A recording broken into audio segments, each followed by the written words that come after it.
Put your makeup on, get your nails done, curl your hair, run the extra mile, keep it slim so they like you. Do they like you? Get your beauty on, don't be shy girl, take it off. This is what you want, to belong so they like you. Do they like you? You don't have to try so hard. You don't have to give it all away.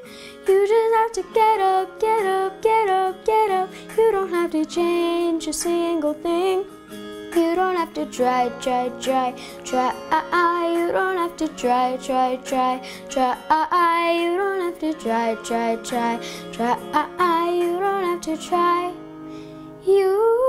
don't have to try. I have two fabulous kids. They're great. And Allie is a little unique in that she is transgender. My name is Allie, and I'm 10 years old. I found out that I was transgender was like 6 or 7, and then I wasn't open to just telling my parents yet, and I was trying to drop little hints. I would tell them, oh, I'm gonna sit down on the toilet, I'm never gonna stand up or something like that. And then that didn't really drop any hint for them. To speak to the idea that kids don't know their gender, I think there's a couple of places that we can look to, is that there has been a plethora of research that is not around transgender kids. A ton of research that has looked at when do kids start understanding and creating a relationship with their own gender and the gender of their peers. And all of that research has consistently said around 2 to 3 years old. And that doesn't mean that 2 and 3 year olds have the language necessarily to explain or describe their gender, but in research labs, consistently, that's the age where observers and the research has said, like, that's when those differences start happening. They have a relationship between my gender, the way that I look, the name that I have, all of these things that I'm taught, is different than that person who has a different assigned gender. Ever since I can remember, ever since she could talk, ever since she could play or make it known what she wanted, what her favorite things were, what her favorite things to play with were always what stereotypically a girl would play with. My first thought was like, will they accept me for who I am, or will they just say, oh no, that's not true, you're too young to know this? One of the biggest issues for trans youth is family acceptance and family support. You know, especially for younger people, that's really where it starts. And, you know, families are often the first people, you know, to see their child, you know, experience, you know, questioning their gender identity and expressing their gender in a way that the family's not expecting. And for families that don't have the knowledge and aren't understanding and, you know, may not be supportive of their children, this kind of has a domino effect and could lead to kind of a spiral of, you know, problems or poor outcomes for these young people, such as mental health issues, depression, substance use, homelessness, system involvement, and other risky behaviors. In all this, the only regret that I have is that I didn't support my child earlier, that I didn't pay attention earlier. Now we realize that she was trying to tell us in her way that it wasn't just the things that she was playing with, it wasn't just a phase, it was that this is who she was. Now she has told us, you know, Mom, Dad, I've been trying to tell you this for a long time, that I am a girl and you didn't listen to me. We've apologized to her for that. Before I came out, I was constantly having panic attacks and blaming it on stuff that wasn't basically physically possible. Like the mountain would turn into a volcano, or I would say that I'm afraid that when I go on a plane, it's gonna crash in the middle of the ocean and then I'll be dead. And I was like constantly just blaming it on those things when it wasn't about those things. It was about that I was scared to tell them that I wanted to transition into a girl. She would usually have a panic attack at night, like around bedtime. And so I would soothe her and and hold her. And one time she said, "Mom, I need you to answer this question. And I just have one question." And I saw her really serious, and I was like, "Okay, but Mom, answer it truthfully." And I said, "Oh, okay." And she said, "When I die, will I have to do this again? Will I have to live this again? Because Mom, I can't do this again."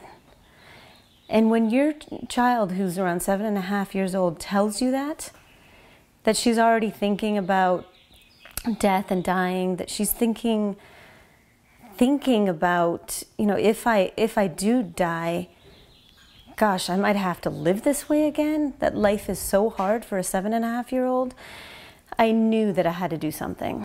When your child is really telling you it's a life or death situation, parents don't have a choice. Transition for us wasn't a choice. It was our child living a life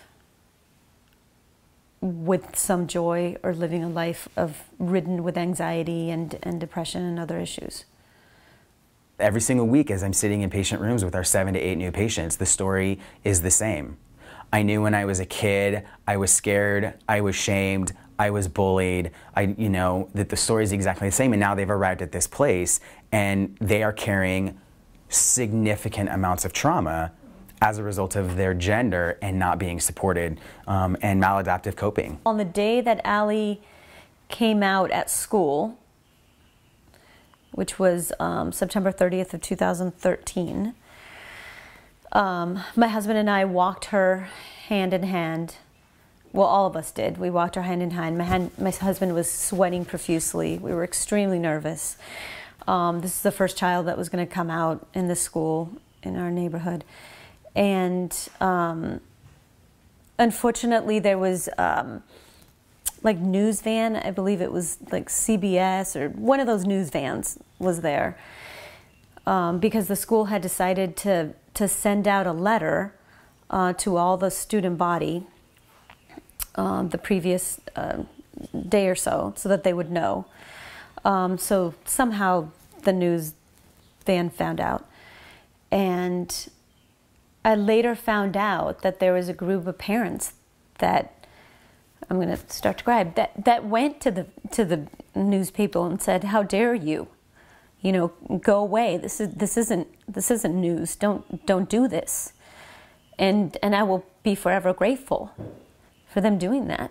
Some challenges that I faced when I was trying to come out and I was in the position of coming out was friends was the most, that was the most challenging, because some kids would tell their parents or something that they don't want to be with me, because I had told 3 friends at the time when I wanted to come out, and then they would say, "Oh, I don't want to sit next to you," if they were sitting next to me or something. So friends was a big challenge. When I think about educating people, I would invite people to pursue opportunities to have a conversation with a trans person, have a conversation with a trans kid. And if you live somewhere that you don't have access to that, and if you're in LA, then you have access. So then seek out opportunities through media to listen to the stories, to listen to the experiences of trans kids and trans adults. And if you can't and will not do that, then at least tap into the kindness of humanity and allow people to do their lives. After I came out, it was finally, it was like I finally had started telling the truth, and that I was hoping that people would accept me for who I am. It made me feel so happy, and it's helped me by becoming the person I am today, and how I treat other people, and I'm telling a truth. This experience, I wouldn't change any of it. This has definitely changed our family for the better. It's like now we know the secret of life when we didn't know it. We were just kind of like living blindly before, and now we've figured out that it's about being courageous. It's about being the best you that you can possibly be. And yeah, it's been hard. Yes, it's been challenging. Yes, I've shed many a tear, but I wouldn't change anything. My kids are the most amazing kids because of the life that we've lived. And my husband and I are much better parents and much better human beings. People need to know that it doesn't matter what gender you are. It doesn't matter what body you have. It matters what you are on the inside and how you treat other people and how if you're kind or not mean to someone.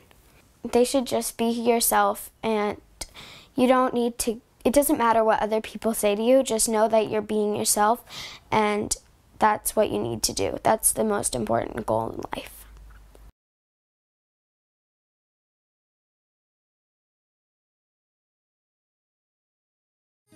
Put your makeup on, get your nails done, curl your hair, run the extra mile, keep it slim so they like you. Do they like you? Get your sexy on, don't be shy girl, take it off. This is what you want, to belong, so they like you. Do you like you? You don't have to try so hard. You don't have to give it all away. You just have to get up, get up, get up, get up.